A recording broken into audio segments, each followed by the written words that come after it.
Assalamu alaikum and welcome to another episode of the Habibis, three game developers drinking good Arab tea. I'm your host for this week, Osama Dorius. And I am Fawzi Mesmar. Hey Fauzi, do we do the Rami voice? Do we do and I'm Ravi Ismail? We agree that whoever the third person is just goes like, I'm Ravi Ismail. But I The don't third, know. per- I would go the other way. third person is always high pitched. Hello, I'm the third person. I love that. You literally sound like Mickey Mouse. Like you can impersonate Mickey Mouse. Do it again, but like say something about Minnie or But Pluto. this is how you think I sound anyway. I always sound like Mickey Mouse to you. So.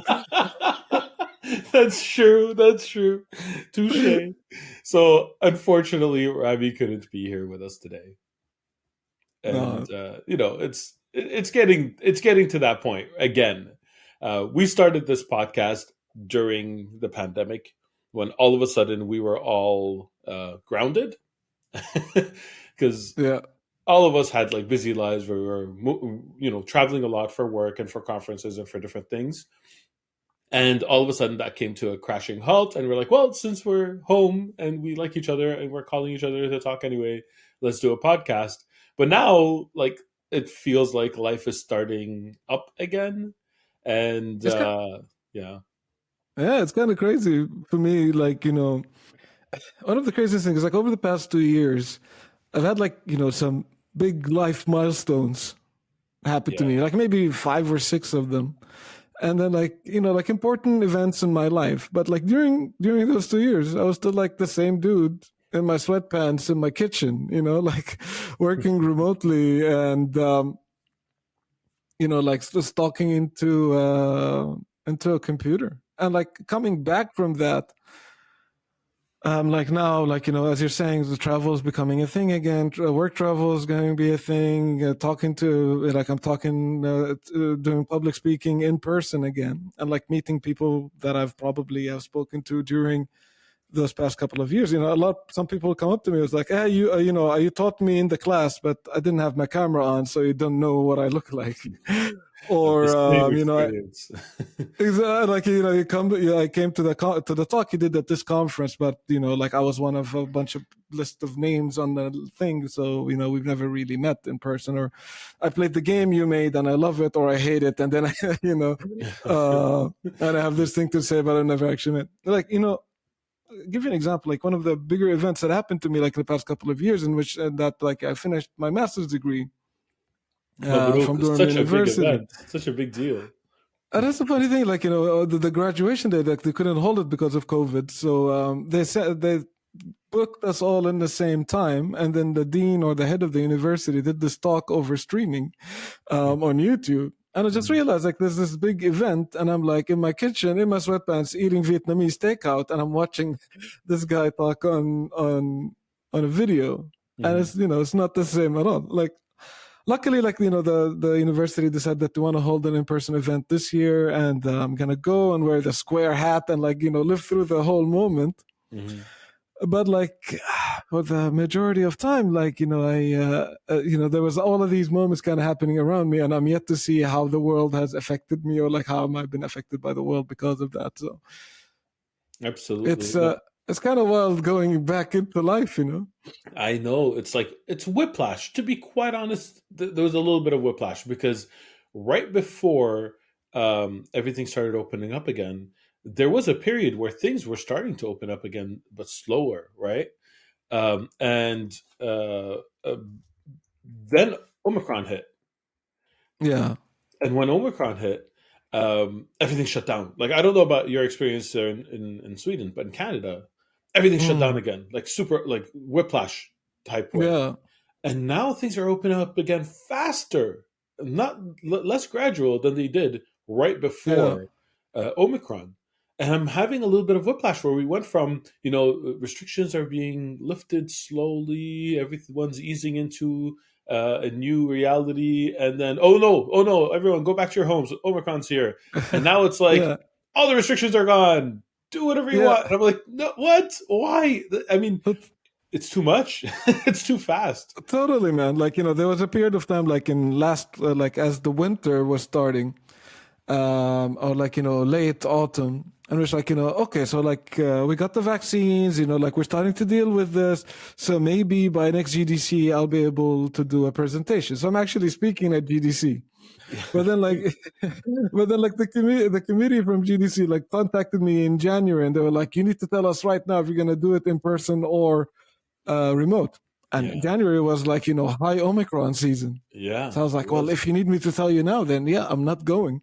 Yeah, And then now every day I'm getting messages from all the developers going like, are you going to be at GDC? I'm going. And I was like, oh yeah, no, I'm missing out. I'm not going to be at GDC this year and everybody else is going. So it's like, there's a huge shift back and forth on yeah. this whole thing. That happened to me too. I booked my GDC tickets and my hotel in October before Omicron, and I nearly Mm. canceled them in December. And I was like, you know what? I already booked them, and like you get credit anyway if you cancel it, right? So Yeah. you don't, it's not like you get your money back or anything. I'm like, oh, whatever. I'll just hold on to it. I'll cancel it closer to the date because it didn't look like anybody was going, and I really didn't think the event was going to happen live at that point. Yeah. But it did, and I just kept all my bookings since. But you know Nice. how many times? Yeah, and initially I'm like, I'm going to be the only person at GDC. Everyone, literally everyone I asked Yeah. who I normally see said no, and now maybe 20% of those people said yes, but like within the last 2 weeks. So it's still going to Yeah. be like a tiny baby GDC compared to Yeah. usual. But it's way more than when I was literally the only person I knew who was confirmed at one point. And like It's this GDC, like you're hosting something. Last GDC, you were also hosting something. yes, actually, this GDC, I have the honor of hosting the Game Developers Choice Awards, which is such a Oh, big that's deal. amazing. I can't Oh, that's believe it. super cool. Like I I'm look on the at jury for that, so I'm looking no forward to see way. if, That's awesome. which awards are going to who. Yeah, I can't wait to see myself. I don't know. Like, contrary to popular belief, I don't know who the winners are until the 0 hour, like when you actually open the envelope. So I'm going to be as Um, excited and surprised as everyone else. that makes you the best host then. Yeah, absolutely. I have to prepare a whole bunch of jokes depending on who wins. That's awesome. Good thing dad jokes are easy, right? Don't do the moonlight joke. That's Yeah. that's been overdone. No promise. So that's the thing. It what a huge change because I was okay. Rewind to 2020, right before the pandemic. I Mm. was invited to host, to give the keynote speech at GDC in 2020, which was Wow. Yeah, I going to be the remember. biggest talk of my career at that point. Yeah. It still is to this point. It's still the biggest talk of my career. I was so excited, and I went and I bought a new suit, and I was like imagining myself Mm. in front of this huge crowd. Usually there are thousands of people, and then of course the pandemic hit and GC was Yeah. canceled, and I Yeah, was that's such a really shame. really disappointed and very sad, but understood, of course, right? Yeah. Then they asked me to come back and give the keynote in 2019. Sorry, in 2021. I went back in time Mm. instead of forward in time. In 2021, and it's a completely different experience. Still a huge honor. I was still very excited, but it was remote, so I had to Yeah. pre-record the talk, and not it wasn't the same. Like I still had the clothes that I wore that I had bought for the first time, Mm. and but re-recording is not the same. You don't get that You're not feeling on from the stage, you're not no. getting the feeling. No, I have not been on stage for 2 years. That's such a weird feeling for me. When I used to give a talk on average every month, sometimes way more, as you do. So I know you understand that feeling, right? Yeah, for And sure. but I was there in person when it went live in the chat, talking to people and seeing the reaction. And I still felt a lot of the emotions that you get, and a Mm. little bit more interactivity because usually when you're giving a talk, the interactivity is not is understated. You see Yeah, it's true. their emotions, right? But here I was actually talking to people and conversing with them over chat. It was a different experience. And now the Whiplash, as I mentioned, where I'm going to be back in a much smaller venue, like with social distancing and the seating, like there are few people per table, like all the precautions are being taken. But Mm. this is my first talk in person um, for the last 2 years. The first time I take a plane for the last 2 years. The first time I go to a conference for the last 2 years, all happening at the same time. And I'm super Wow. excited about it. Yeah, it's for me like I feel like I need a bit of readjustment Yeah, to kind yeah, of like yeah, come back into it because like yeah, like you said, like it's kind of like the all the restrictions are lifted all at once. Like, yep, do whatever you want. I was like, oh, maybe I'll yeah. not do that for a bit. I had a board game night last week where we Mm. all tested ourselves for COVID in the morning, and then Yeah. and basically we invited 8 people, which is the maximum for most board games, and we're like, but we brought board games for 3 people, for 4, for 5, just in case, because we didn't know who's going to test positive and who Yeah. wasn't. Thankfully, nobody. Everybody tested negative, and everybody showed up, and we had a really good time. But that was the first board game night I've had in I don't know how long, and Wow. it just felt odd that this was such a common, normal thing. And we were celebrating it like it was a huge event because we haven't done it in so long. It's just, yeah, it's a new Whiplash. normal for sure. You know, Yeah. like and like I wonder, like there were probably like kids that were like 16 before the pandemic, and now they're 18 or like 17, and now they're like college time. Or I wonder like how people that went through like critical years of their life during these odd circumstances feel. Yeah. I remember I used to have like friends over all the time for my kids. Like they used to have their friends Yeah, over all the time and sleepovers and whatnot. And now they just yeah, spend all their time online. And it's hard for me to tell them not to because yeah, that's where their friends are. yeah. What do you like depriving them from online time is depriving them from their friendships. Literally, it's a 1-to-1. You can't say bring them over or go over to their house anymore. That's just not a Yeah. thing. I don't know if you're the same, but like for me, I'm having this thing whenever I'm meeting somebody in person for the first time. I'm always surprised about how tall they are. Like, Yeah, uh, not necessarily that they're taller than me or yeah, shorter than me, but like I have no perception of their height. And I go yeah. like, I know you really well, but this is the first time I see you in person and like get to understand your life measurement compared to me. So I used to get that also a similar thing, not exactly the same, but a similar thing when I used to meet like Twitter friends, online friends at conferences, Mm. and who didn't post a lot of videos, so you only see their picture. If it's an avatar, I just like, oh, that's what you look like, and you move on. Yeah. But if they had pictures, and I'm like, oh, that's what your face looks like in movement, you know, there's a little bit of like there's a little bit of what's the word I'm looking for? It's not the same when you see people just in still shots and then you see them in movement and you're like, okay, your face is different. They look Yeah. like what you when you meet the siblings of your friends for the first time and they kind of look like Yeah. their friends but not exactly. It feels like that. That's hilarious. Yeah. You know, So you go were ahead. Go ahead. talking about board games earlier, and I think it's one of the games I want to talk about today is actually a board game that Wow, became really? a video game. Yeah. Really? Have you ever played the Gloomhaven? Yes, actually, I did play Gloomhaven with friends. It's a really good game. I think we're gonna have a very interesting difference in this conversation because I never actually played the board game. I only played the video game based off the board game. Interesting. And you've never played the video game, I assume, only played the board game. I So we're only gonna be played the board comparing game. notes. Yeah. Yeah, so Okay. like we me and a group of friends we chose this game because like we wanted to play something together. Yes. And we're in different parts of the world and we haven't met up in like also almost 2 years now. Like they're really good friends from of mine in the UK and I haven't seen in a while. Mhm.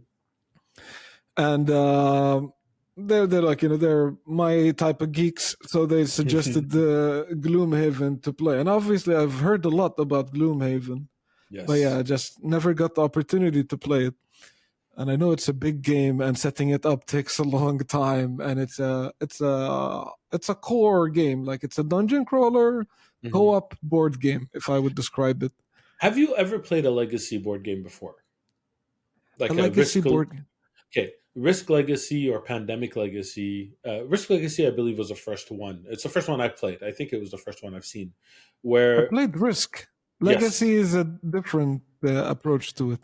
yes. So the interesting about it, because Gloomhaven comes from that, it comes from that brand of board game. Um, Ah. the Risk Legacy I played with a bunch of friends at Gameloft for the first time with, I don't know, 10 years ago now. It's a board game that has spoilers. It's a board game that has persistence between Hmm. one game and the next. Okay. So you have factions, and really at the very beginning of the game, when you start, you choose which faction you want to play, and then you have to choose between one of two abilities. But then you rip up the other one, and permanently, anytime you play that game again, that faction now has one of those two abilities. It's a sticker that you put Hmm. on the board. So if you go to someone else, just from that very first decision, you go to there are five or I think five factions at the beginning. You go to someone else's game, and just their game is going to be different already because they chose most likely a very different combination of first abilities for each of those five factions. So already the game is different from the beginning. I see. Once you rip it up, it's gone. Like there's no, oh, I changed my mind. I want to have this ability. No, that it's cemented on it. The factions themselves can gain more abilities. The board can change. You could, in Risk, how it works, where you could move from one location to the next. Okay. Those connections can be severed. You cannot, sometimes you can't cross anymore between one country or the other. Or other times, new connections can be formed. Oh, interesting. You actually draw on the board. You have stickers that go on that modify things. There are spoilers. There are new things to discover. Like, don't spoil it for yourself. There are really, really Mm. cool moments that happen that change the board and the way the game is played forever. There are mechanics that are added gradually. Initially, when you look at the rules book, it Hmm. has empty spots. And then when there are these boxes that say open during this condition or open during that condition, there's even one hilarious one that says never open. You can open it whatever you want, I guess. And you just open them up and you get stickers that you add to the rules sheet that modify the rules. You get, I don't want to say what you get because it'll ruin it for people who have never played it before. So Wow. Pandemic Legacy was exactly that. It took Pandemic and it made a co-op game where it evolves and changes over time. And then Hmm. Gloomhaven came out where it's like, let's take that to like times 100, where it's like Wow. a video game in board game form, where you level up, you gain XP, you gain new abilities, like you have new missions that come up if you finish the old ones. It's a legacy. It's one of the bigger legacy board games. So for it to go I see. back to video games, even after being inspired from the persistence of video games, that in itself Yeah. is interesting. I think like that is the part that I appreciate about this the most is that like as I'm playing the video game, I'm going like, wow, that board game must require you to take so much notes, make sure that you resolve so many things. And I'm thinking to myself, like, people must make mistakes all the time when they're resolving Gloomhaven attacks or stuff like that, because there's just so much that happens. Yes and no. I Uh, think they found interesting ways to simplify it. Like you, yeah. uh, yeah, because you have like two attacks that are available to you, two cards that are Mm. available to you, and they have two abilities on it, and then you use one or the other, and then the card is Yes. gone. And it's always Yeah. constantly like that. So they simplify it where it's like one decision at a time, and everything like resolves easily. So I'm curious Yeah. to see if they up the complexity in the video game version. Uh, So, like, maybe that's in the board game or not, but like to give you an example, what I'm saying is that for some character classes or enemy attacks, there are advantages or disadvantages based on where you place yourself as you're initiating an attack, for example. Yes. And the disadvantage or advantage, you draw like a card that will either modify your attack or modify the damage you get Mhm. or not at all, or allows you or not allow you to do certain things. So Yeah. remembering, like, if you're an archer, but you try to do an attack on one cell proximity to an enemy, then you are at a disadvantage. Therefore, you can't do these things. Yeah. For example, it's That's one of all. those things like if you don't have some like if it's a board game and one of the players is not like on it, Yeah. then Yeah. you might miss it and like screw up the attack or whatever that is, or like obviously it's not going to be the end of the world, No. Yeah. but I'm saying like in a video game form, like the game resolving a lot of these things for you feels Yeah. like so much better work, like easier hassle than like a setup on a board game. Yeah, there's definitely bookkeeping in the board game version like that. The interesting Yeah. thing is you have a character, and the character persists. So eventually, everyone learns how to play their characters and their strengths and weaknesses, and like you make the mistakes maybe at the beginning, or you have asked the questions at the beginning. I'm Hmm. a rules lawyer. Like I play a lot of Magic Nice. Gathering with people, and I teach them how to play. So I'm like, nope, you can't do that. That conflicts. Like I'm naturally a rules lawyer. So with Gloomhaven, Nice. I'm like, I don't think that works. Let me look it up. I won't let you move to the next. I won't let you try it. No, we're gonna find out if it's in the rules or not, and only when I can't find the answer, we're like, okay, this is like let's move on. But there are a Yeah. lot of instances like that, especially when the characters level up and then the complexity gets added. But that's what I like Yeah. about it, is that it takes a while before the complexity gets added. You know what I mean? Initially, it's pretty simple. Choose from these two Yeah. attacks. There's like one modifier. It takes a while. Maybe it ramps up faster in the board game, in the video game. It's just the same. It's a very slow burn. I Mm. think like it saves you the time of setting up the board, which I imagine like there's a lot of pieces and that takes a while. Yes. Uh, but other than initial setup, like the game itself, it's a slow burn. It's very methodical. You need to think 5 to 4 steps ahead. And when you're playing with others, like choosing what you're allowed to say and what you're not allowed to say, the game kind of gives you a tutorial, tells you the kind of things that you're not allowed to share with each other. Mm. And we had some house rules because we wanted to avoid the alpha player kind of problem. Yeah. For those listening, the alpha player is that when you're playing a board game Co-op as a co-op, specifically. sometimes you'd have one player that will start to tell everybody else what to do, So how did you and solve that it? can Is it you hid the hands? Because that's the normal way to solve that, is to not share information from your hands. So for people, exactly, yeah, there you exactly. go. So not hiding the hands, but most like you're not allowed to tell anybody else what to do. Oh well, So yeah, like because you're playing a video game, so you can't yeah, if the exactly. information is public, it's public. Yeah, Yeah, if the information public, we can't hide it.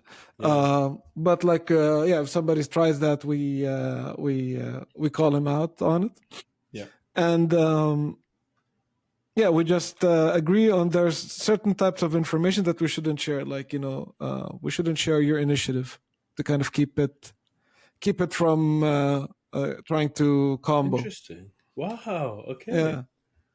So just like you play your turn, and you can't share your initiative. You can probably talk about what you're planning on doing, Yeah. but not directly to tell like I'll go 17, so you go less.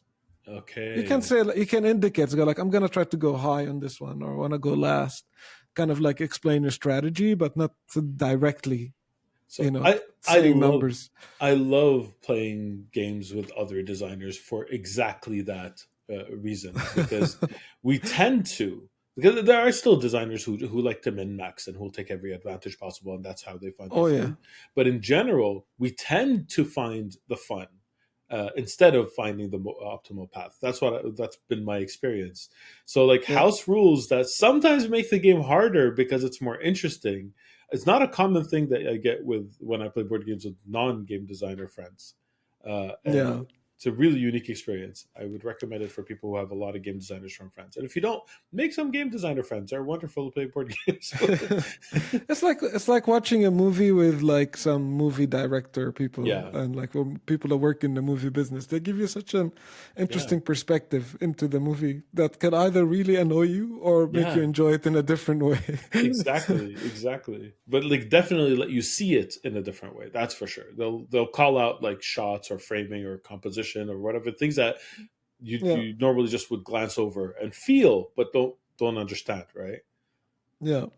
Yeah. Uh, so one thing I want to say about Gloomhaven, the video game, is that it's made by a very small team. So like kudos for the team for pulling it together. But I think they also had a hard time getting all the bugs nailed. So the game, has some crashes, has some soft locks sometimes, Oh. which Does it have a good made auto-save us feature?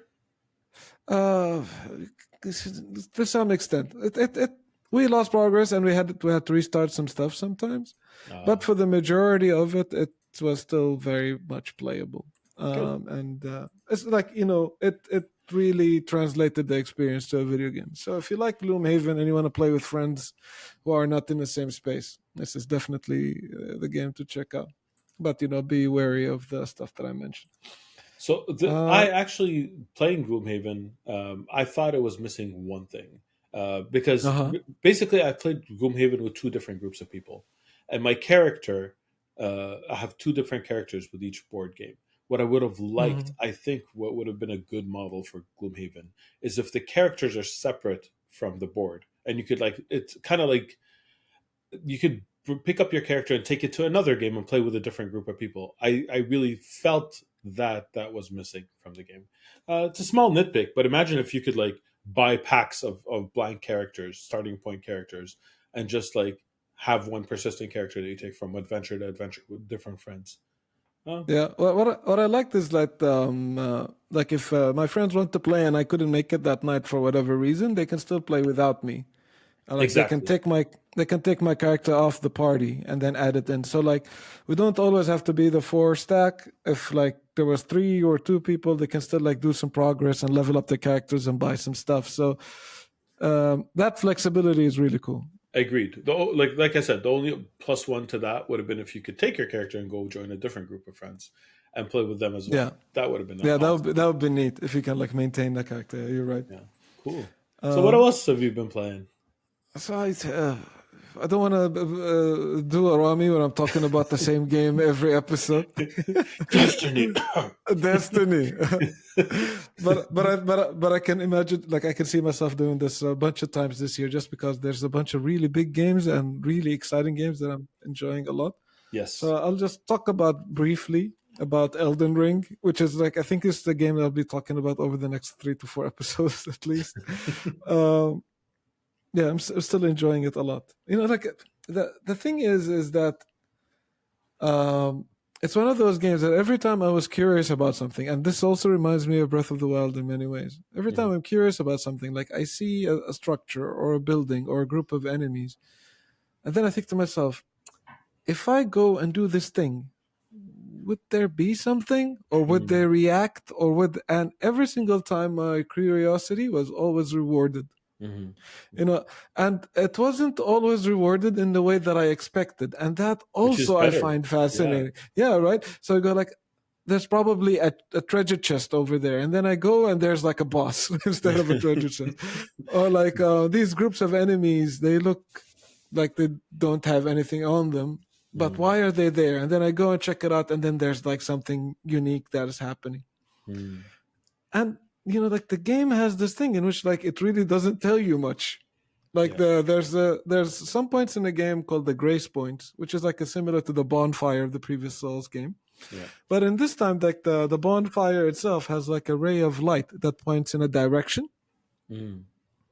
and that's like basically the game recommending a critical path, Interesting. I didn't even which is notice that. unusual for a Souls game as well. So like, you know, one of the bonfires will tell you should check out stuff in that direction. Hmm. And when you open the map, you'll also see the direction of the bonfire pointing in a direction. Um, so you start following those ray of lights, and then at some point they stop. And then like I'm thinking, okay, what happened? And then like I go explore a different part of the map, and then I open a bonfire, and now it's pointing in a totally different direction. Wow. Yeah, and then I start thinking, why did that happen? Let me now follow this path all the way till the end. And it's like this sense of wonder that really this game opens the Mhm, entire time. Like the combination of Souls and Breath of the Wild is so good, you know, mhm. like because you are the world design for all of these games has always been beautiful. Yeah. You know, like really interesting, Agreed. amazing character design and all of that The stuff. world So building you is what all attracts me to it. That's why I keep trying. That's why I'm the fool who keeps getting every single yeah, it's Souls game. it's so intriguing, right? And then, but at the same time, unlike Breath of the Wild, when it's like, you know, what's the worst that can happen? Mhm, And in this game, you know, the worst will happen. mhm, So you're kind of like going in one step forward, two steps back, and you're trying to check out what's happened. And that's also like, you know, super cool. mhm. And yeah, your curiosity is often rewarded or punished and then rewarded again. Yeah. So I picked it up again a little bit Oh, after okay. you mentioned it because you're like, I really want to play it. I honestly do, Mm, but it's really like it keeps pushing me away. So I picked it up yeah. again, and I'm like, you know what? Remember I spoke about the first time I said I encountered this big knight. It's not a spoiler. It's literally the first thing that you see, and I'm like, oh, Yeah. okay, that's the first thing you see. Therefore, I should be able to fight it. And it On like the horse. yeah, on the horse. Yeah, I didn't have a horse. The knight was mounted. This yeah, giant golden knight, and it yeah, kills yeah. me with two hits, maybe one hit. I don't know because the two hits happened so quickly. Yeah. I don't know which one killed me, but it I was still like avoid this guy if I can. By the way. wow. Okay. So yeah, I learned that the hard way. I went, I collected my runes, which are souls, which is like XP, I guess, or skill points, whatever you want to call them. And Yeah. then I picked them up again, avoiding him. Then I played and I fought the bats, and I thought there were two, but there's a third one that came from behind and killed me. I'm like and then I stopped playing. Mm-hmm. So that was my first experience. Now I went back and I bypassed the knight, bypassed the bats, Mm-hmm. and I saw a whole bunch of like zombie looking things that I was actually Mm-hmm. able to kill without them touching me, which gave me Yeah. confidence. So I went back at the bats, and now that I know that there are three of them, I was able to isolate one, kill it, move to the other two, and kill them. And I'm like, Yeah. oh, okay, this is working out. While this happened, the freaking knight found me and killed me because I'm like backing up from the bats, and he one Yeah. shotted me. I only realized he found me when I see like him When you basically died. pouncing on me. And Yeah. I'm like, what? There was no indication, sound, anything otherwise. I was celebrating my victory. And I stopped Yeah. playing again. Not that I'm never going to go back to it, but I think I'm going to go finish Horizon and come back. And if I have long stretches of time, because that's the problem is that I had with the Soul series in general, is that my playing habits don't allow me to play usually for more than 45 minutes to an hour, which means the Yeah. next day when I play, I forget more or less how I died the first time, and I repeat Mm. a few mistakes. I died two or three preventable deaths that if I had just played them back to back, I Yeah. oh, I learned you can run in the game because apparently I missed the tutorial at the very beginning that teaches you that you could run. So It's very maybe I missable. Like the tutorial is a shadow dude that tells you there's this hole in the floor. You should jump in it. yes, and And I you was don't see like the end of it. They're like, why would I do that? exactly. I'm like that's exactly it. I'm like no, I don't I don't trust anyone in this world that I walked by, and I Yeah. skipped the whole entire tutorial. It's I get it. Like everyone who's played a Souls game before, they're like, of course you listen to the golden person. I'm like, what are you talking about? This is all a game about deception, and apparently the people who needed the tutorial most in large number are the ones who missed it, which is a failure in Yeah. design. I would have flipped it the other way around. I would have been like, to proceed, jump down, otherwise move forward. And if you move forward, you get the Yeah. tutorial, and and the guy like that would have been a lot more understandable, right? Like, make the Yeah. dangerous looking thing the one that progresses, and the safe looking thing the one that's a tutorial. But anyway, who am I to say that? Maybe they play tested and got different results. Who knows? I'm not sure. Like this is the type of game that they like, play test a lot, or like if they play test a lot, that they change a lot of how they feel about things. I feel like this is one of those like auteur-ish games Yeah. in which like they will push in a certain direction with feedback. They will collect feedback, of course, but like they have a strong vision that they will not move away from it easily. I imagine. Mhm. Those end Yeah, up having mixed results oftentimes. It's a risky. yeah, I mean, they're very experienced and they've come up with a lot of games, so they know what they're doing at this point. But to yeah. do that on a first game is extremely risky. Demon Souls And was I like think, that. like you can kind of see that, From Software prior to Demon Souls and all of these games, like they slowly built up their reputation over the years to kind of now you know what you're getting yourself into when you play one of their games. I actually don't know what Uh, they made before Demon Souls. I'm gonna look it up. I'm very curious. I remember they worked on Armored Core games back in the day Hmm. and stuff like that. But like I think at some point I'm gonna do a Rami, and then like I need to play it with you Yeah. and go over go over like the main things that you need to do. Hmm. Um, I would take it. A few people have offered similar things, so I'm gonna take someone mm, up on that. We'll see when I'm done with Horizon and I'm ready. I'm definitely gonna jump back and I'll give it another shot. The difference is I like from other people who just rate quit and stop is that I really do want to get into these games. It feels like the game doesn't want me to get into it. You know what I mean? yeah, It's like there's some incompatibility. If I could get over that hurdle, I know that I would enjoy it. I love the world building. I love the sense of discovery. That's my favorite thing about Breath of the Wild. I also fell off of uh, Breath of the Wild early, by the way, and I had to try it oh again. yeah, Yeah, Yeah, I didn't and like a lot and of the systems. I still don't like. It's one of my favorite games of all time, and I still dislike a lot of the systems in the game. Which the brings me weapon to another topic. durability. Yeah, Let yeah, me the guess. weapon durability, even the cooking. The cooking I have mixed feelings about, Yeah, but the weapon durability especially, which is extremely polarizing for game designers. I've gotten into heated arguments about weapon durability with game designers who are really brilliant and who are. I'm not saying they're wrong. I'm just saying we disagree. yeah. And there's very strong opinions to be had there that are both valid. And that actually brings me to the other point. I actually really dislike the Mhm. discourse around Elden Ring. I don't like the fan club. I don't know how else to put it. The I fandom I I around it. I think like that reminds me a lot of Rick and Morty. Rick and Morty is a Yeah, really good show, yeah, but there's like a group of Rick and Morty fans that are really annoying. I agree. But it's no fault of the show, you know. No, it is not the fault of the game. I do They'll agree. let these people like take you away from what you're actually looking at, or like what the developers are trying to do. 100% agree. But I've seen people like really pile on others for fairly criticizing the game, and the game, like, I Yeah, criticize games that I love. That's part of loving a thing, is to discuss it and dissect it and talk about it. And I think it's extremely unhealthy where people like, I you know they don't allow for that. No, I like it, it's perfect, and you suck. And they a lot of people have been harassed over their opinions about certain elements of the games, and that's just uh, inexcusable.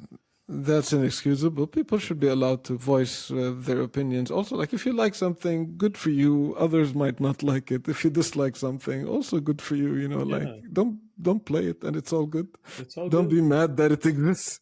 Yeah, there are different player types. There's different kinds of fun. People enjoy different things. You cannot make a perfect game that everyone will love. It's absolutely impossible, and people have to understand that. I don't know. I understand, like some people might like something that they believe that it becomes part of their identity, but you have to be able to separate that. If somebody doesn't like something, even that something that you believe is part of your identity, does not mean that they don't like you. So Yeah, two different things. yeah.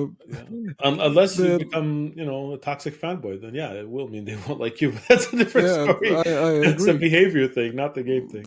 Toxicity of any kind is just like inexcusable, in my opinion. Absolutely needless, completely. It's needless, and you don't need it. And enjoy what you enjoy, and let other people enjoy what they enjoy. Speaking of enjoying what we enjoy, Fauzi, have you played the new King of Fighters yet?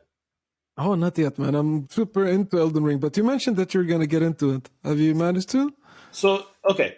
Um, I really love fighting games. I really, really Mm. love the King of Fighters series. King of Fighters Long 13. time fan. Oh, long time fan. I've loved them for a while. It was like I fell in love with it after, I think, when 99 or 2000 came out. So I had missed the pinnacle of them, but I went back and played Oh them. yeah. You know what I mean? Oh, And nice. I played them nine since '94, like in the arcades. Wow, I didn't have that Yeah. access. They were not in arcades here in Canada. Mm. We did not get them till Wow. till. So when Capcom versus SNK came out, the first one, that's when we Yeah. started getting King of Fighters games in arcades, because that was more or less the introduction. There might have been exceptions. I shouldn't speak for all of Canada, but for Montreal specifically, I know I used to frequent arcades all the time. I practically lived there, and the first time. We had Art of Fighting, we had Fatal Fury, but no King of Fighters specifically, which was bizarre, Wow. right? Yeah, and Very strange. King of Fighters 13 is one of my favorite fighting games of all time, probably top three. It's really one of my favorite. Wow. Yeah, it's so good. I love the mechanics. I love the roster. I love the art style. I love so many things about it. King of Fighters 12 was flawed and unfinished, and I still liked it a lot. So I was Hmm. super happy when 13 came out, and just really, like, 12 was an unfinished game. 13, they finished it. And I really, really was hoping that SNK continues updating 13 the way they did with 94. Because, Hmm. the way they did it with 94 up until King of Fighters 11, I think, Hmm. was that they would keep adding characters, removing characters, updating the characters they remove, and then adding them again. So you always had, like, the characters felt like they fit in visually, but like they once in a while, when one character sprites looked dated, they would be Yeah. removed and they would come back and they would be updated and they felt new again. And I loved that. I loved it so much because after I followed the series, I started playing them a lot. Like the roster kept growing in a way that made sense production wise. So I was really hoping that would follow with King of Fighters 13. Then they Mm. announced King of Fighters 14, and it was 3D, and I played or 2.5D, 3D visuals with a 2D camera, right? Yeah.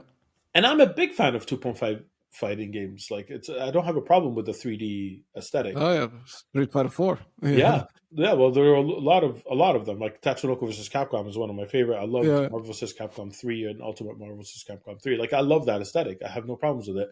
But I Mm. absolutely didn't like the art style of King of Fighters 14. Yeah. It felt like how I remembered PlayStation 2 games to look. And although that's not a fair comparison, because if you go back and actually look at PlayStation 2 games, it's not the same. But that's what it felt like. And I don't know if seen it or if you agree, but it I really felt like have. Yeah. I'm not a fan of the art style at all. not a fan, As not a well. fan at all. And I'm No. a huge fan of the series, and I was very disappointed by the art style. But I'm a huge fan of the series, and I heard it plays well, so I got 14 anyway. But because of the Mm. art style, I fell off. Like I played, I'm like, yeah, this feels good. The roster's a little light. Uh, every time there's a cutscene, my heart dies a little. Oh no. And 15 is much better than 14 in so many different ways. It plays better, it Okay. has more like it feels more balanced or a bigger roster. I don't like the new character designs, but there are new characters, and that's a good thing. Like they feel busier. Hmm. The old characters all feel iconic, right?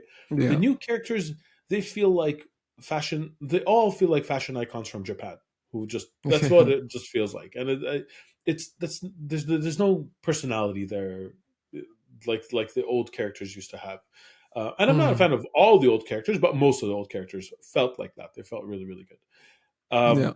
But I love the systems of King of Fighters 15. I really do. It's close to 13, which was one of my favorite games of all time. I love to play it, Wow. but I don't like to look at it, and I don't know how to like. I don't know how to get myself to look at it and play it at the same time. I don't know what to do. 14, I fell off. Modding. Yeah, 14, I fell off pretty quick. Uh, I, Hmm. I checked later, and I had like literally 3 hours of game. Wow. For a fighting game. That's nothing. That's like That's I think nothing. Yeah. I tried every fighter once. I think that's like what 3 hours will get you, right? Um, Hmm. and I don't know if I'm going to do much more than that in 15, and it breaks my heart. Like you Because cannot. it, it plays good. It It plays plays good. You really you well, like it when you're playing it. yes, but I just don't like looking at it. And that's a Ah. big part of fighting is for me. It's the visuals. It's not just the gameplay. Yeah. Are there any fighting games you play that you absolutely don't like the way they look? Like, am I unique in this? I don't know. I didn't like Street Fighter how Street Fighter 5 looked. Interesting. I actually preferred how Street Fighter Five looked over four. Oh yeah, and Yeah, like when I like I think early on when I looked at Ken's teeth, I was like, no, nope. yeah. I didn't like Ken's face either. The like no arguments there. But I absolutely didn't like most of the characters in Street Fighter Four. Like Guile in Street Fighter Four looked ugly to me. Yeah, yeah. Yeah, like going from Super Street Fighter Guile to Street Fighter Four Guile. I'm like, what did they do? He looks like an orangutan. What did they do to this guy? There were some like basically my opinion on Street Fighter Four is that all the characters looked bad at the beginning. Then all the newer characters looked better and better and better until they all look good. Like Dan looked Mm, great. Dan looked great. So there yeah. was a shift where, and it felt like they had to redo Ken and Ryu because the initial and Chun Li, the initial images they showed of Ken, Ryu, and Chun Li, I thought they were ugly. But I Yeah. actually like the look of Street Fighter Five. I'm surprised you didn't. Yeah, I think I've just looked at Street Fighter 4 too much. Ah, I see. but like it was still pretty good. Like there were very few fighting games that I played and I didn't like too much. Maybe like back in PlayStation 1 era, but that's a bit different. Yeah, yeah. No, that's very different. They Yeah. anything 3D back then didn't look good. We were just impressed it Yeah, was yeah. 3D. It was kind of hard. I remember like getting, I don't know if you remember that game, a game called Tobo, number, Yeah, and it was like, Akira Toriyama making like the character design. yeah, And it yeah, was a Square Enix fighting game. And you look yeah, at the yeah. covers, like, oh my God, these look like Dragon Ball characters. And then you boot it up and you're like, oh, Yes. never mind. So I actually don't like that art style for the Dragon Quest or the Dragon Ball Z or the You don't like Tobal. Akira Toriyama? No, Yeah, I don't. I don't. It never did anything for me. I think it's a generational thing because my brother is younger and he absolutely loved it. I think if you grew up with Dragon Ball, then you automatically like the style. yeah. Generalizing, of course. I It's I like it's was iconic. yeah. No, I don't deny that. I don't deny it's iconic, Mm. and I'm not gonna say it's ugly. It's just not appealing to me. That's it. Yeah, I yeah. don't have I that the understand that same. completely. Yeah, but I know Tobal number one, and I know what you're talking about. There were It didn't translate well to 3D at all. no, no. A lot of games are like that too. By the way, like that. As soon as they went to, do you remember Star Gladiator? I remember Star Gladiator. Oh my god, it's been a long time since I heard about Star Gladiator. But yes, So, like, I absolutely loved the concept art. It's gorgeous, and in uh, 3D, it's not that it was ugly, but it just did not look like the concept art at all. It looked like yeah, very it was basic good stuff. for its time as well. It was. It was. OG, it had this weird thing in the Cactus Select screen where like you have like a zoomed in image Yeah. on the fighter's face, and then when you select them, they would like smile in a weird way or show teeth. Yeah. It was an Uncanny odd Valley time. type thing. Yeah. Oh, it's not even close to being canny. Do you remember like one of my favorite fighting game series of all time is Project Justice, like Rival Schools. Did you play that? I played both Rival Schools 1 and 2. I know, which is Project Justice, Rival Schools 2, I think, right? Or am I Yeah. mixing them up? I don't. I I think think there Rival was. Schools 2 was called Project Justice. That's what I remember, but I could be wrong. Maybe there was another one. So I never played Rival Schools 2 in English. I only played the Japanese version. Oh, okay. I played both. I Because also played the Japanese version because it had like a board game mode that didn't exist in the North American version. exactly, there was a story mode and it had a lot of like mini games. Yeah, that was really Oh good. man, I didn't understand what there's was happening, but I played it anyway. I didn't speak Japanese at the time, but I was like super into what's going on. I would love for that series to come back. Actually, Me too. I kind of almost did a little bit with Street Fighter Five because Akira was introduced as a character.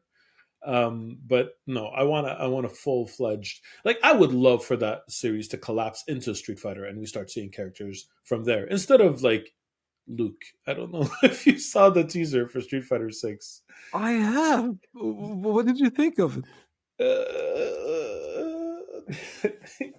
I don't know what they're thinking. Did you see Luke from Street Fighter 6? The character Luke? Yes, I didn't play much Luke actually, Yeah. so I don't know much about him. I didn't play him at all, to be honest. It doesn't appeal Mm, to me. But that's actually the point. I don't yeah, get this decision to make Luke the new poster boy of Street Fighter. Like I just yeah. don't get it. So they announce a character. He's the last character in Street Fighter 5. He's just a boxer. Doesn't actually have Mm, anything very interesting about him. yeah, And I guess he's like boxer plus mixed martial arts a little bit, which I guess they're trying to ride the mixed martial arts wave. But he just does not stand out. Doesn't have an iconic look at all.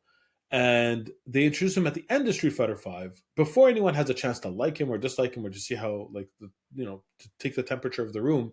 And yeah. now he's the main character, or seems to be the main character of Street Fighter Six. And I That is don't get very it. strange. I That's don't get very it. strange. Like I have a main character that I wanted for Street Fighter Six that I think would have fit so well. I really think they should have brought back Sean from Street Fighter Three and actually made Hmm. him like level up. There's already precedent for it. There's story for it. They could that would have been a better fit. Not the only fit. There's Sakura could have been a really good main character. Mm, Sakura's game now. Like there's a way to pass on the baton to the next generation that is that pays homage to the lore and the history of the franchise. This felt like the worst way to do it. Take a character nobody cares about, make them main, and I don't know. I don't mind what they did to Ryu. I know a lot of people were making fun of it, but yeah. I don't mind it so much. I think it's a little overdone, but whatever. We'll see. Yeah, but that has always been disproportionate to me. Yeah, Like Ryu's yeah. feet, like if he is ever to wear shoes, they need to be custom made. That's for sure. He has to wear garbage bags. No, he's not gonna. He's just gonna walk into the Nikes and grab a pair. That's not gonna happen. No, that that doesn't happen to me. I just bought shoes over the weekend, and the way I bought, I wear size 13, like US. I Oh don't know what yeah. that is in European, but I literally walk into a store and I say, "What do you have in size 13?" And I pick from a small list of like usually maybe if I'm lucky 3 or 4 choices, and if I don't like them, I move on to the next store and repeat. That's how I buy shoes. So Well, big guy problems. yeah, what can you do? Yeah. So what did you think of the teaser overall? It's hard for me not to get excited for a Street Fighter game. Yeah, So there's a new Street Fighter game coming. I want to see more. yeah, I want to see what kind of combat is going on. I really like the direction they took with Street Fighter Five. yeah. It's good. From a mechanics point of view, it's a shame there wasn't a point in my life where I couldn't really get into it. Yeah. But I'm hoping, with six, I'll be able to get back into it and play as much as I did with four. Huh. I agree. Actually, I really do like Street Fighter Five. I didn't get a chance to play it all that much either. I when Street Fighter Five came out, I was still working at Ubisoft at the time, and Yeah. Ubisoft Montreal had like a fighting game like a tournament scene. So we would actually Mm. play it's internal, but I mean there was actually a lot of participants. We used to get Oh, like that's great. sometimes 50 or 60 participants in a tournament. It wasn't a joke. Like a lot of Wow. people played it. Yeah. And it was Street Fighter Five had just come out the weekend before, and there was a tournament that Mm. week, and I did not have time to play it, but I signed up for the Yeah. tournament, and I bought the game, and I signed up for the tournament thinking I would have time to practice for a couple of days before, but I showed up to the tournament having not touched the game. Period, and I Yeah. came fifth place. Oh, nice. Not Just bad. I tried Zangief. He was too different, so I lost a round. I like a matchup Again. Yeah. a game. Sorry, switched to Chun Li because I'm trying the characters for the first time. Right, found a Yeah. lot of success with Chun Li because she played a lot like the Street Fighter 3 version, but I couldn't remember how to do the overhead. I literally had a game where I was like, "Do you know how to do her overhead?" Where I turned to my opponent and I'm like, "Do you know how to do this overhead?" He looked at me confused, told me how to do it, and I used it against her and won the game, won the matchup with her. I made it it was like double elimination type thing, but I came fifth place and I was super shocked. I really Wow, was that's expecting to be amazing. eliminated first round, but it was new to everybody. And I just took the character that, was most similar to a character I used to play before. And That's amazing. yeah, I absolutely loved it. I played it a few more times since then. I tried some of the new characters. Did not like a lot of the new characters. It's a trend. I'm sure a lot of it is nostalgia. I love when old Yeah. characters come back, but I don't know how much of it is nostalgia and how much of it is I just don't like the Yeah. new designs. I just don't like them. I get it. No, I think for me, what I liked about five is that they mechanically speaking, they moved away from a lot of really difficult things in Street Fighter Four. Yeah, So this focus might sound like cancel. a lot of gibberish to non-fighting games fan, but no, even beyond focus cancel, I think one frame links is no longer Yeah, a thing in Street Fighter Five. They yeah, thank God for that, because linking a combo you have only one frame to link the combo. That yeah. is very difficult to pull off, and in Street Not Fighter fun. Four, if you drop a combo, you get really punished. Yes, big time. Um, so one frame links was gone. I'm happy with that. Street Fighter Five also removed option select. I'm Yes, also very happy for yes. that. I didn't have the Option timing to select be was able to super option select. difficult. Yeah, Yeah, I wasn't fast enough to do it. For those who don't know, option select is when you like start a move and then you're able to see how it plays out and then react to it. I guess that's a simpler version of. But you have frames. You have just like 2 or 3 frames to be able to yeah. react to what you see in front of you. And most people in the world just do not have the timing to be able to do that. Of course, professional Uh, players do. But Yeah, another way could be is that for some move you can do the input in a way yeah, so that based on your opponent's reaction, one yeah, of two move will come out. yes, So inputting the moves that way will be far superior to the regular input yeah, because you're stuck with whatever the input you've done. Whereas when you do the input that way, you can select an option depending on what your opponent does. yeah. and that happens in a split second, and it's kind of unfair, to be Yeah, honest, because it is. even if your opponent reacts, you still, because of the input, can punish. Yeah, exactly. So Street Yeah, Fighter Five like really streamlined a lot of this, and like brought it back to the mind games, to the footsies, Yomi. Yeah, to the the bread and butter of fighting games. So I'm hoping that Street Fighter Six will continue in that direction. Um, but like they add the characters that we love in the yeah. same way as Osama was saying. But we'll see. We'll see. I'm still gonna buy it. I mean, I bought 15. You and I are gonna play it so much. Like I am that is so looking definitely forward to it. happening. I'm so looking Yeah, yeah, forward to that. yeah. We'll But yeah, play a lot of it. and I'll still get excited with every announce of every character. Uh-huh. When you mentioned, "Hey, have you seen the trailer?" I thought you meant there was a new trailer that dropped, and my heart dropped. I'm like, "No, I haven't. I've only seen the teaser." Like, no, that's what I was talking about. Uh, Yeah, yeah, but like, I'm still going to be super excited about it. I still don't like Luke as a poster boy, but it's fine. I'll get over I it. can understand that. Yeah. So how about we jump into mail? We have some mail. Ooh. Oh, emails. So If you wanna send us email, send it to info@thehabibis.com so we can Osama love can it. read it. Yes. Okay. So this mail, both of these are a little bit older, so we missed them from last week because we recorded really late. So I'll read them out, but maybe the content of these two emails is a little dated. So we'll start with the first one from Ra'ad, I think. If I'm pronouncing it wrong, I apologize. Oh, it's Ra'ad. He wrote it in Arabic, so I Could be should pronounce it the right way. There you could be go. right, there you go. Yeah, Thunder. Ra'ad. There you go. I was wondering what you all think of systemic games and how more and more companies are patenting said systems, like with the Nemesis system. Do you think it'll prevent different teams from being creative and creating something entirely new out of it?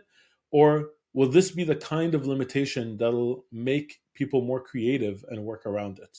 It's a very good question. Do you have any It's thoughts on that? interesting.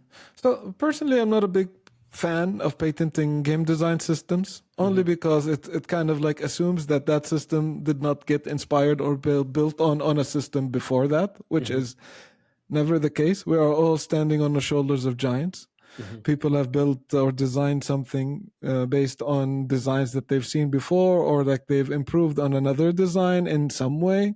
Hmm. So to try to prevent people from doing the same, I believe just slows us down as a medium, and I like would agree. have allowed us to move in like a very different direction, because it's, the nature of design is iterative. Yeah. So it means incrementally evolving on system. It's how the design of everything work, let alone games. So I used not a to think fan. it was not possible to to patent like game design mechanics.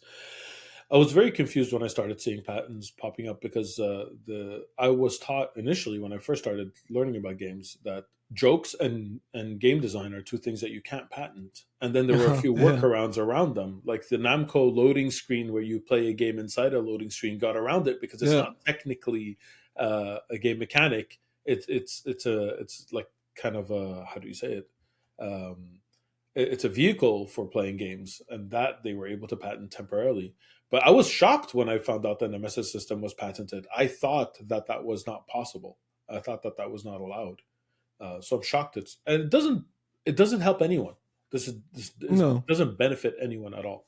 Even the company that made it, it doesn't benefit them, in my opinion. Because if another game comes up and uses a similar system, they can learn from it. It's just knowledge sharing. They could learn from it and implement whatever learnings the other game did. I don't see why we would do it. I don't see the benefit at all.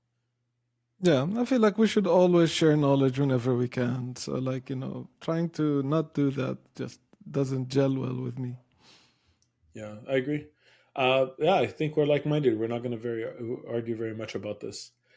So, what was the second part of it? Or will this be a kind of limitation that'll make people more creative and work around it? I don't see it as a positive thing. I think there are always limitations. People will try to work around it if they like it, but more likely, if it's patented, they're just going to ignore it and come up with a different system. So we might see Yeah. innovations in that light. But I would have loved for people to have both options, whether to come up with something different because they don't want to be samey, or whether to improve on the old mechanic, which is how the best designs happen. Like, people keep a good example of that is people when Elden Ring came out, people kept comparing it to Breath of the Wild, as if Breath of the Wild was one of the first open world exploration game, but it's not. It's just one that took that formula and mixed it up a bit in a way that was appealing to a wider audience. But we would not have gotten Breath of the Wild if it wasn't for example, Assassin's Creed or other games that did something similar beforehand that Breath of the Wild was able to build on, or GTA, of course, GTA 3 and other games like it. So yeah, I still don't see it as a positive, and I'm very sad that that is allowed. Period. Perfect answer, Sam. I have nothing to add. That was great. Thank you, Habibi. I appreciate it. We have another email. Let's go there. Oh, All cool. right. So we have an email from Hani. Hani from Discord. Oh, I see Hani's posts a Yeah. lot. And look what he says. He says, "Long-time listener of the podcast, but here's my first email. Tisk tisk Ooh. Hani, send us more emails." But thank you for this one. I'm kidding. So my question is the following: in 2022, thus far, we have had two huge acquisitions in the first 2 months: ABK and Mhm. Bungie. In February, two games, Horizon and Elden Ring, launched with incredibly high review scores across the board, both being Mhm. called masterpieces, must tries, and even providing genre advancing gameplay. It's about to be March, and it feels like it's already been one hell of a year for games. Are we allowed to say hell? Let Remy figure that out. Yeah, you can keep it. So, what do you think the rest of 2022 holds in store for games and gamers? What are your expectations? I mean, in terms of games, industry trends, or just about anything related to games, really. Sorry if the question's a bit too broad. Yeah, it's a good question. I think It's a also great question. like on the first trend, like acquisition and conversion, I can only see that trend continuing. So Yes. like it's the big one, but that does not mean that it's gonna stop. But also like there's been a lot of like big acquisitions happening over the past couple of years, but acquisition has been part of this industry for the longest of times. Um, the scale has grown. Of course, I'm gonna agree with that. But like companies have been acquiring companies for as long as the video game industry has existed, and it will continue to do so for as long as the industry to exist. So I don't think that trend is going to change. We're likely to see more big acquisition coming up in the future, I imagine. Absolutely. And in terms of if there's like in terms of acquisition, I have nothing to add. I absolutely expect this trend to continue. We're going to see a lot of really big acquisitions coming soon. In terms of games, it always feels that way. By the way, at the beginning of the year, big games come out, and you're like, "Wow, how's anything going to top this later this year?" And then at the end of the year, you're like, "Wait, what came out at the beginning of the year?" Elden Ring might be an exception to that this year, but in general, it's normal. You always like it. It's called the proximity rule. It's like whatever was released closer is what you think about the most. I say give it time. I'm sure there are a lot of other really big, exciting releases that are going to come out this year that are going to be Mhm. vying for Game of the Year as well. Yeah.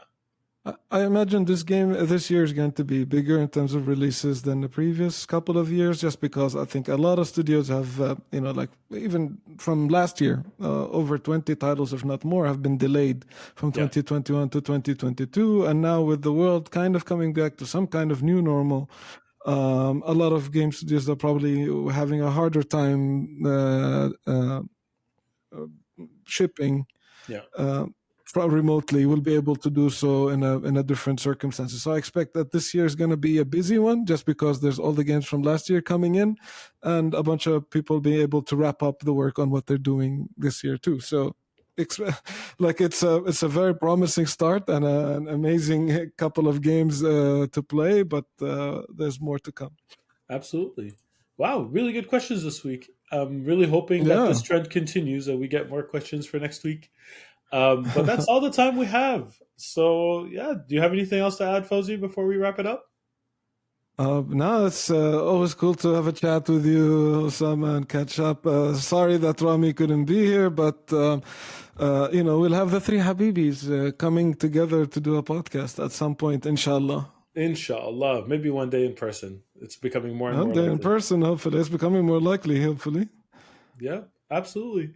All right, folks. Thank you very much for tuning in and see you next week. Salam. Salam.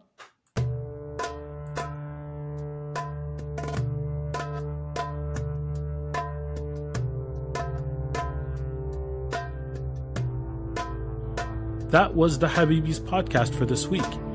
I'm Osama Dorias, your host for this episode. You can find me on Twitter at Osama Dorias.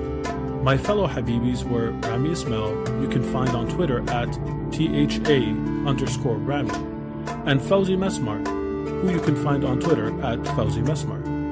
Send us your questions, stories, suggestions via info@thehabibis.com. Intro and outro music was provided by Malik Zubayla, and the logo was provided by Ibrahim Hamdi. The Habibis is a weekly podcast about 3 game developers drinking good era tea, with new episodes launching every Friday, inshallah. If you enjoyed the show, don't forget to subscribe on your favorite podcasting service, or check out thehabibis.com for more information. Thank you for listening, and Assalamu alaikum.